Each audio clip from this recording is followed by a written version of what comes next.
Welcome. Another idea that comes up in Chapter 8 is this idea of resonance. And it occurs when a molecule has at least one double bond and one single bond between two of the same elements, which means more than one Lewis structure is possible because the double bond could be in either place and then the single bond could be in either place.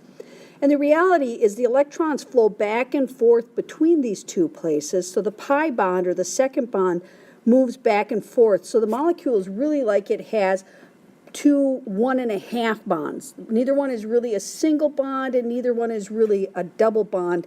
Instead, they're kind of like 1.5 bonds. So that's where the word resonance or resonate comes from, because resonate is like vibrate or to move around in an area. So let's look at my example here, SeO3. So selenium trioxide has got 6 electrons from the selenium. Oxygen, being in the same family, also has 6 each. So you have 24 electrons to get all 4 atoms stable. So I'm going to put Se in the center, attach my 3 oxygen with single bonds, fill in my lone pair. So each oxygen still needs 6 more electrons.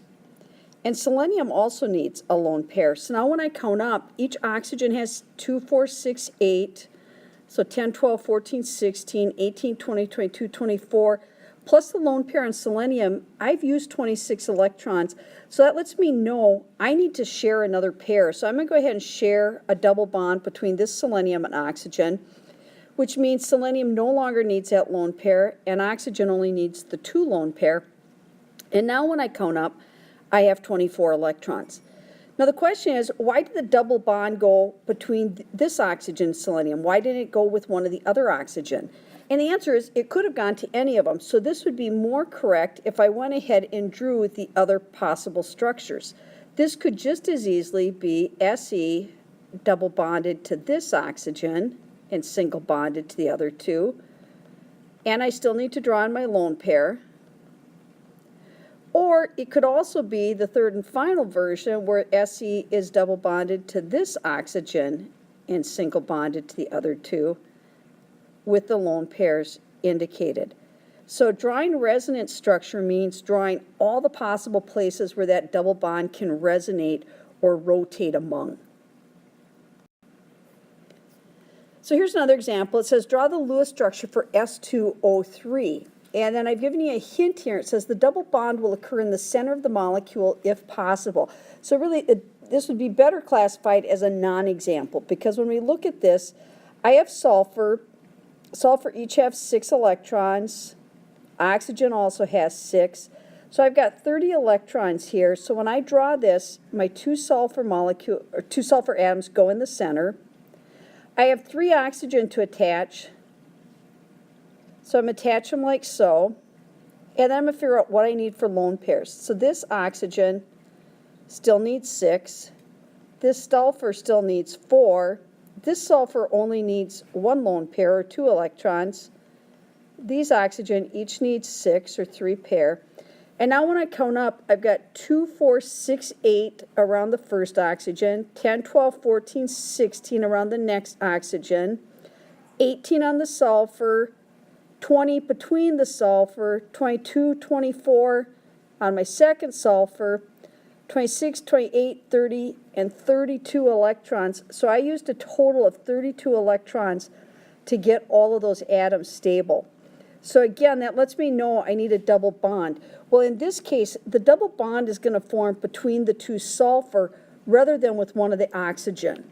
Okay, so this would not have resonance because the double bond is not going to rotate from between 2 sulfur atoms to between a sulfur and an oxygen atom. The resonance has to be between like atoms, and I only have the 2 sulfur atoms. So kind of the rule with atoms is or molecules is they're going to do whatever they can to keep things balanced around the center of the molecule. So that's why I can assume the double bond would form between those 2 sulfur in the middle. So that's a non-example of a double bond without resonance between it. So here I'd encourage you to pause and try this one.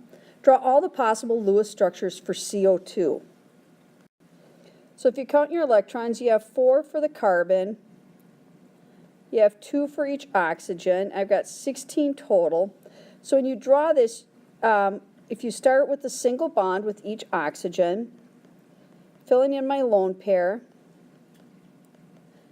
I have 6 on each oxygen and 4 lone pair, or 4 electrons, 2 lone pair on the carbon. And when I count up, I've used 2, 4, 6, 8, 10, 12, 14, 16, 18. I've used 20 electrons. So I'm short 4 electrons, which lets me know I need a double bond on each side here, which means I can lose a lone pair from oxygen and the carbon and from the other oxygen and carbon. So since there's both double bonds, there is no resonance. This is the only possible structure, is a double bond on each side. And then here's one more for you to try. See if you can draw CO3 with a -2 charge. So look at this. I've got 4 electrons from the carbon, 6 from each oxygen, and then they've picked up 2 from some metal.